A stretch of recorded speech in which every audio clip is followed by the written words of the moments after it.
नमस्ते दोस्तों, आज की वीडियो में हम समझने वाले हैं कि एक्सचेंज अर्थात विनिमय या जमीन की अदला बदली किसे कहा जाता है और विनिमय में कितना खर्च लगता है। अगर कोई व्यक्ति जो है अपनी जमीन की अदला बदली करना चाहता है तो उसमें कितना खर्च लगता है और उसकी प्रक्रिया क्या रहती है, इसके बारे में डिटेल में इस वीडियो में हम समझने वाले हैं। तो आपने चैनल को सब्सक्राइब नहीं किया तो चैनल को सब्सक्राइब कर लीजिए और इस वीडियो को फटाफट लाइक कर दीजिए।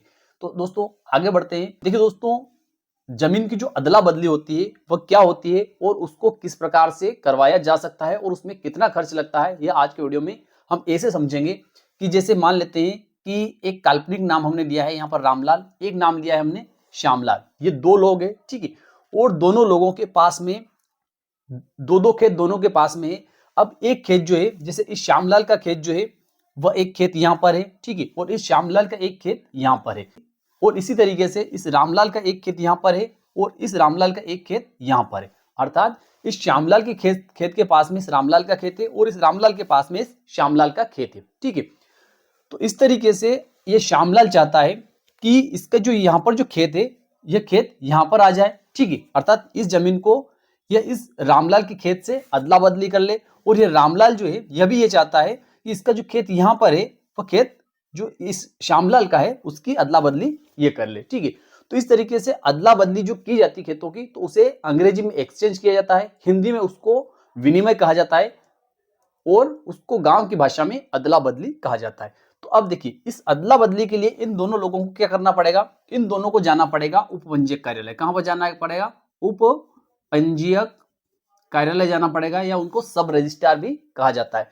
तो उपपंजीयक कार्यालय जो दोनों जाएंगे, अपनी अपनी जमीन के दोनों सरकारी खसरा खतौनी जो कागज है वो लेकर जाएंगे, पावती लेकर जाएंगे, दो गवाहों को साथ में ले जाएंगे और वहां पर जाकर ये दोनों लोग जो है अपनी अपनी जमीन का, अर्थात इस श्यामलाल जो है ये इसके पक्ष में और रामलाल जो है इसके पक्ष में, दोनों की जमीन की अदला बदली के लिए वहां पर विनिमय पत्र का निष्पादन करवाएंगे, ठीक है। अब विनिमय पत्र का निष्पादन जो होगा उसके बाद में विनिमय पत्र के आधार पर तहसीलदार न्यायालय से इन दोनों का नामांतरण, एक ही विनिमय पत्र के आधार पर दोनों का नामांतरण हो जाएगा और उससे इस श्यामलाल का जो खेत है, यह वाला खेत इसके पास में, इसका खेत रामलाल का खेत जो है इसके नाम पर हो जाएगा और इस रामलाल का जो ये खेत है इसके पास में जो इस श्यामलाल का ये खेत है यह इस रामलाल के नाम पर हो जाएगा। लेकिन इसके लिए खर्चा क्या लगता है उसको अब आगे हम समझने वाले हैं। तो देखिए दोस्तों, इसके लिए हमें क्या करना पड़ेगा कि जैसे मान लेते हैं कि इस श्यामलाल का जो खेत है, इस श्यामलाल का खेत यहाँ पर जो है इसका जो रकबा है 1 हेक्टेयर, ठीक है, उदाहरण के रूप में हम मान रहे हैं, ठीक है, और उसकी गाइडलाइन जो है वह है 4 लाख रुपए। कितनी है? 4 लाख रुपए गाइडलाइन है, ठीक है। इसी तरीके से इस रामलाल का जो खेत है श्यामलाल के पास में है और इसका रकबा भी 1 हेक्टेयर है और उसकी गाइडलाइन जो है वह भी 4 लाख रुपए, ठीक है। तो यहां पर क्या किया जाएगा, दोनों गाइडलाइन को साथ में जोड़ा जाएगा। क्या किया जाएगा? दोनों गाइडलाइन को साथ में जोड़ा जाएगा। जैसे कि दोनों को जोड़ेंगे, 4 और 4 कितना होता है? 8 लाख, ठीक है। तो यहां पर यह 8 लाख रुपए आ चुका है, ठीक है। अब इस 8 लाख पर जो स्टाम्प ड्यूटी लगेगी वह कितनी लगेगी?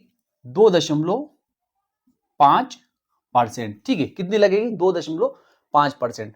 और इस पर जो पंजीयन शुल्क लगेगा, पंजीयन शुल्क अर्थात रजिस्ट्रेशन शुल्क जो लगेगा वह लगेगा 0.80%, ठीक है। तो यहां पर 2.5% जो रहता है वो होगा कितना? 20,000 रुपए। कितना होगा? 20,000 रुपए। कितना? इन दोनों पर जो स्टाम्प शुल्क लगेगा, जो एक्सचेंज होगा, जो विनिमय पत्र होगा, उस पर जो शुल्क लगेगा वह कितना लगेगा? 20,000 रुपए जो लगेगा वह क्या लगेगा?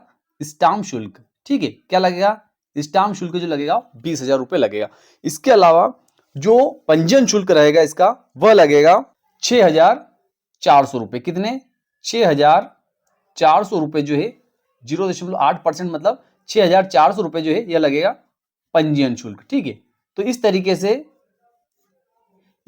से इस पर जो टोटल खर्च आएगा दोनों खेतों की अदला बदली के लिए, टोटल खर्च आएगा वह आएगा 26,400 रुपए, ठीक है।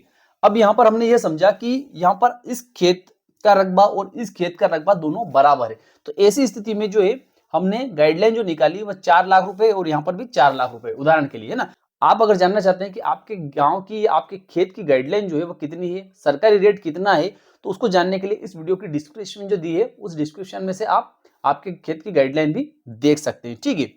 अब हम यहां पर यह समझेंगे कि अगर इस खेत के रकबे में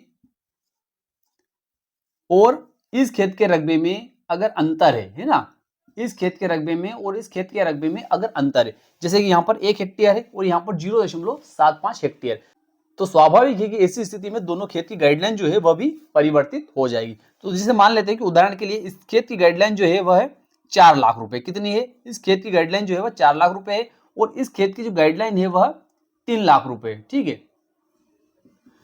1 हेक्टेयर की गाइडलाइन जो है 4 लाख है और 0.75 हेक्टेयर की गाइडलाइन जो है वो 3 लाख है। अब ऐसी स्थिति में भी अगर ये रामलाल जो है ये अपने इस खेत को श्यामलाल को देना चाहता है और ये श्यामलाल जो है अपने इस खेत को इस रामलाल को देना चाहता है, तो ऐसी स्थिति में विनिमय कैसे होगा, है ना? क्योंकि यहाँ पर तो गाइडलाइन दोनों की अलग अलग है।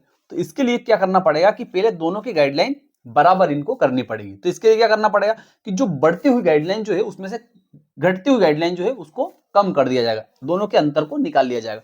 तो दोनों का अंतर जो निकलेगा वो क्या निकलेगा? दोनों का अंतर निकलेगा 4 लाख में से 3 लाख कम करने पर 1 लाख अलग निकल जाएंगे। क्या होगा? 1 लाख अलग निकल जाएंगे। अब 1 लाख अलग निकल गए तो यहाँ पर कितनी हो गई? ये भी 3 लाख हो गई। कितनी हो गई? ये गाइडलाइन भी 3 लाख हो गई, है ना? इस गाइडलाइन को भी हम 3 लाख मान लेते हैं क्योंकि हमने ये 1 लाख अलग निकाल लिए। इसकी गाइडलाइन हमें, इसका स्टाम्प शुल्क हमें अलग से निकालना पड़ेगा, उसको भी मैं आगे आपको समझाऊंगा। ठीक है, तो अब ये 3 लाख ये और 3 लाख ये, ठीक है, तो दोनों मिला के कितने हो गए? 6 लाख। ठीक है, दोनों मिलाकर हो गए 6 लाख। अब ये 6 लाख जो है इसका हमें कितना निकालना है? 2.5% ये निकलेगा स्टाम्प शुल्क। ठीक है, ये दोनों का 6 लाख का 2.5% निकलेगा और यहां पर जो 1 लाख अलग से निकाला था इसका हमें निकालना पड़ेगा 5%। कितना निकालना पड़ेगा? इसका निकलेगा 5%। ठीक है, तो इसका हम पहले निकालेंगे। ठीक है, ये पहला वाला स्टाम्प शुल्क निकलेगा विनिमय का, तो ये निकला 15,000 रुपए। कितना निकला? ये निकला इसका 6 लाख का 2.5% निकलेगा 15,000। ठीक है, उसके बाद में इसका निकालेंगे तो इसका निकलेगा 5%। 1 लाख का 5% मतलब 5,000 रुपए। ठीक है, ठीक है, तो ये दोनों मिलाकर हो गए 20,000।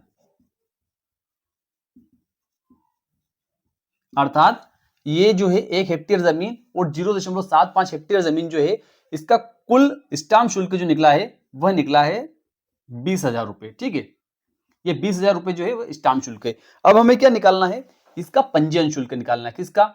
इसका और इस 4 लाख का, अर्थात दोनों मिलाकर कितना है? 7 लाख है। ठीक है, तो पंजीयन शुल्क जो लगेगा वह 7 लाख पर एक साथ ही लगेगा। क्या लगेगा? 7 लाख पर एक साथ ही पंजीयन शुल्क लगेगा।